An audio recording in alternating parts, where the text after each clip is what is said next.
पता नहीं कैसे, लेकिन मैं पिछले 50 दिनों से लगातार हूँ कंसिस्टेंट। अपने जर्नी को रिकॉर्ड भी करता हूँ, जो पढ़ने को मिलता है वो पढ़ता भी हूँ। पूरी कोशिश करता हूँ अपने तरफ से, जितना अब तक मैं कैपेबल हूँ चीज़ों को पढ़ने का, वक्त देने का, समझने का गहराई से।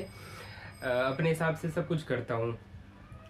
आई डोंट नो हाउ, मैं कभी भी 50 दिनों तक लगातार आज तक कंसिस्टेंट नहीं रहा हूँ। बीच में कभी न कभी कुछ हुआ ही है, लेकिन पहली दफ़ा हो रहा है कि मैं हूँ कंसिस्टेंट, पता नहीं कैसे। चले, ये जो है आज 50वां दिन मैं रिकॉर्ड कर रहा हूँ अपने वेब डेव कोड जर्नी का। और जो लास्ट क्लास हुआ था थर्सडे को, सूरज सर ने हमें डॉम दोबारा से पढ़ाया, क्या होता है कैसे। जो उस क्लास में मैंने नई चीज़ सीखी वो था, एक तो वो कलर पैलेट जनरेटर। मैं उसको सोच नहीं पा रहा था कैसे डिज़ाइन करूँ। एक प्रोजेक्ट ये मैंने सोचा था पहले करने को खुद से, बट समा मैं थिंक नहीं कर पा रहा था कैसे ये होगा वो सारी चीज़ें।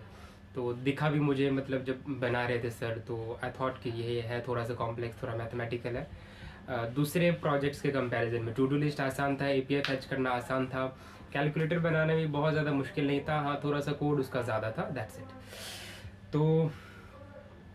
तो उस क्लास में जो मैंने नई चीज़ सीखी, एक तो वो कि किस तरह से थॉट प्रोसेस होता है किसी प्रोजेक्ट को बनाने का। दूसरी चीज़, ब्राउज़र के अंदर मैंने बहुत दफ़ा कंसोल किया है, डॉक्यूमेंट से गेट एलिमेंट बाय आईडी, वो सारी चीज़ें करी है, लेकिन मैंने कभी भी इस चीज़ के ऊपर ध्यान नहीं दिया था कि एचटीएमएल कलेक्शन और नोड लिस्ट में फ़र्क होता है, जो उस क्लास के अंदर ये सीखने को मिला था।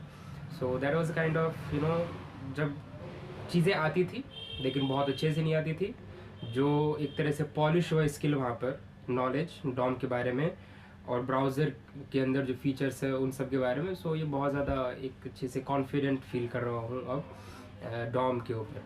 सो यही डे 50 के अंदर यही।